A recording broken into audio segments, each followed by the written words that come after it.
Menteri Pertanian Malaysia sedikit kecewa, karena Indonesia tak mau bagi beras ke Malaysia. Tapi masyarakat Malaysia pasti tidak akan percaya, bahwa menteri mereka sudah minta beras ke Indonesia.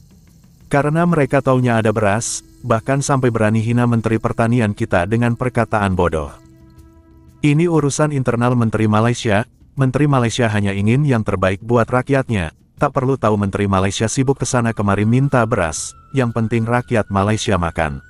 Maka dari itu rakyat belum merasakan dampaknya. Harusnya rakyat Malaysia sadar, Menteri Pertaniannya sering dihajar anggota lain di parlemennya, sampai bilang kenapa Indonesia bisa tapi Malaysia tak bisa. Ujung-ujungnya beretorika yang sangat pandai, bergaduh, baku hantam, sampai diusir keluar dan menantang yang dipertua berani dihukum gantung. Mari kita simak video lengkapnya.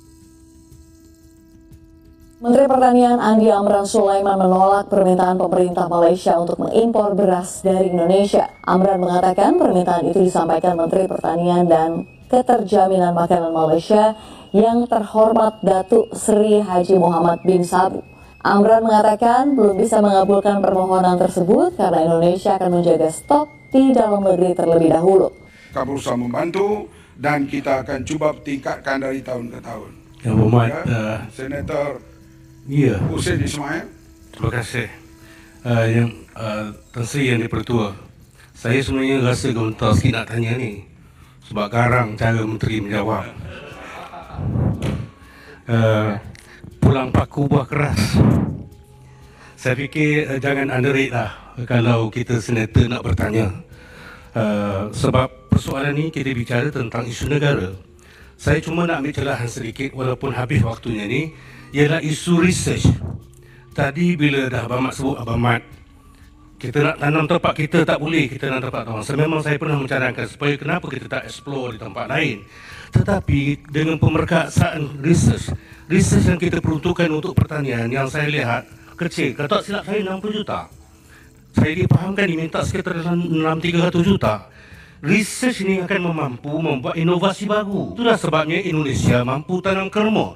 Itulah sebabnya Indonesia mengeluarkan padi, nama MS semalam saya sebut, dengan tempoh 70 hari. Saya nak kalau boleh sikit kesempatan untuk kita dalam konteks pertanian ini, bagaimana pemerkasaan research itu untuk menjadi satu asbab kepada program kejayaan pencapaian tinggi dalam bidang pengeluaran pertanian. Terima kasih. Setuju 100%. Tanya lembut, jawab lembut. Tanya keras, jawab keras. Itu biasalah. Jadi kalau research memang kita perlu pertingkatkan dari masa ke semasa. Di universiti kita dan sekarang semuanya sedang terlibat. Mardi, pihak universiti, khasnya UPM terlibat dalam bahagian research ini. Dan sentiasa memberi idea-idea baru kepada kementerian ini. Dan supaya ia dapat diperturunkan kepada para pengusaha, khasnya para petani. Ini yang kita sedang usahakan dan memanglah saya sebut dalam lawatan saya ke China. Saya berbincang dengan profesor negeri China bagaimana mereka boleh tanam padi dalam air masin. Mereka telah datang ke sini bincang dengan pihak Mardi kita dan sekarang sedang diusahakan dan akan sampai waktu boleh ditanam di kawasan air masin. Lalu bagaimana keadaan kita, Malaysia? Negara kita telah mengalami defisit sejak krisis keuangan Asia 1998 lagi. Ditambah dengan beban hutang yang semakin meningkat saban tahun. Titah Diraja menzahirkan kekecewaan dan kebimbangan baginda dalam hal ini. Yang Berhormat Pak Tan Sadong, tunggu sekejap. Yang Berhormat Pendang, Tan Sri Speaker mengarah keluar 4 hari. Jadi Yang Berhormat Pendang sila keluar. Terima kasih. Apa ni, saya nak tahu siapa salah saya. Yang kedua, saya tak tahu pun saya dihukum. Lepas tu saya nak minta, bagilah. Adik jangan buat saya emosi. Apa boleh yang saya bercakap? Saya nak tanya yang tu je. Sebab saya tak boleh mempertahankan diri tadi. Sebab saya tak, dalam handset pun tak ada. Tiba-tiba kata saya dihukum. Saya pun dapat tahu daripada luar saja. Tadi saya tengah berjalan keluar, saya dapat, kamu dihukum. Saya kata saya tak dengar pun. Jadi saya nak tahulah apa salah saya dan bagi tahu. Sudahkah dia semak handset? Sebab saya tengok tadi, Masa saya nak keluar, saya tengok muka speaker sangat emosi. Jadi kalau dia tengok gambar dia sendiri pun pada ketika itu, dia pun malu. Yang Berhormat Pendang. Tan Sri Speaker, itu saya nak tahu. Boleh minta penjelasan nanti. Dia kena jelas sekarang lah sebab bukan saya yang arahkan Yang Berhormat Pendang keluar. Saya boleh keluar, tak ada masalah. Tapi saya nak tahu apa salah saya. Hukuman dibuat tanpa ada tanpa ada disemak, handset dan sebagainya, tiba-tiba dibawa hukuman. Itu yang saya nak tahu. Bukan saya tak mau terima, saya akan keluar. Kalau betul saya ada diberi penjelasan, panggil speaker bagi penjelasan sekarang.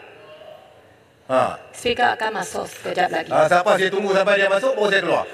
Sampai dia terang. Saya nak tanya apa salah saya. Itu saja. Okey, kita ikut peraturan. Kalau perintah telah dibuat, kita mesti ikut. Saya tak dengar. Boleh lah. Dalam 43. Masih boleh. 40 berapa pun. Masih boleh. Masalah saya tak dengar ni. Keputusan pengerusi adalah usul. Usul. 43. Pendang boleh rayu melalui usul. Tak, saya nak dengar. Ikutlah peraturan. Saya tak nak dengar beros. Tadi saya dengar dengan jelas. Yang Berhormat silakan. Yang Berhormat Pendang. 4 hari keluar. Kita bukan orang yang dihukum. Peraturannya. You dengar, you bukan. Dia saya yang kena hukum, saya nak dapat penjelasan. Ahli. Speaker dah kata 4 hari. Tak tahulah bila beruat jadi speaker. Yang Berhormat Pendang. Apa yang hidup ada tak cakap pun macam speaker macam beruat. Yang Berhormat Pendang. Saya tunggu sebab saya nak minta speaker bagi penjelasan dekat saya. Sila keluar dulu, nanti kalau speaker bagi baru minta. Saya takkan cakap apa, saya duduk dengar tempat ni. Bukan saya nak cakap, nak campur tangan apa. Saya nak dengar sampai speaker masuk, lepas tu saya akan tanya apa salah saya. Itu saja. Dan itu arahan speaker. Ya. Saya tak dengar. Saya tak dengar. Dulu. Masalah dia saya tak dengar. Saya tengah jalan keluar di luar sana, dia orang beritahu kata speaker gantung. Saya kata saya tak tahu, saya tak dengar. Biarlah saya ada di sini nak hukum saya, biar saya dengar dan saya tahu apa salah saya, baru boleh saya dengan penuh hati yang terbuka akan keluar terima hukuman. Saya terima lah ini perintah. Saya duduk sini ya, saya takkan keluar. Boleh keluar sekejap, tunggu speaker masuk baru saya kita. Saya tak tahu speaker masuk ke apa. 3.45. Tak apalah. Terus saya tak akan ganggu, saya duduk sini. Okey? Jadi arahan saya untuk keluar sekarang. Pendang, tolong hormatlah speaker. Banyak masalah. You pun banyak masalah. You selesai masalah you dulu. You jangan kacau saya lah. Saya Berhormat Pendang, saya sudah kata keluar sekarang, boleh masuk nanti bila speaker masuk. Pendang sini. Hormatlah kerusi pengerusi. Ya, saya hormat. Sila duduk. Saya tak tahu apa salah saya sekarang. Apalah, hormatlah pengerusi. Bukan nak tak hormat. Saya nak tahu apa salah saya sekarang. Pengerusi sudah beri aturan 43 jelas, muktamad. Dia peraturan ni, kalau kita betul-betul ikut, tak jadi macam ni hari ni. Daripada speaker yang lain sila duduk. Yang Berhormat Pendang, kalau Yang Berhormat Pendang tidak mau keluar sekarang, saya boleh tambah kepada 10 hari. Itu pulang pada apa ni. Jadi sila keluar sekejap. Nak tambah 10 keluar sampai speaker masuk nanti. Saya sudah bagi arahan. Ugut saya lagi keras. Kalau pujuk saya elok, saya okey. Tapi kalau guna untuk ugut saya tak peduli gantung tu, bukan kena hukum gantung sampai mati. Saya biar keluar punya. Kalau hukum sampai mati memang saya takut. Ini tak ada, ini dunia saja. Tak ada masalah bagi saya. You nak gantung 6 bulan pun tak apa. Sampai di sini video hiburan dari tetangga kita Malaysia. Semoga Anda semua terhibur. Dan jangan lupa like dan subscribe channel ini, agar tidak ketinggalan info terbaru. Sampai jumpa di lain waktu. Wassalamualaikum warahmatullahi wabarakatuh.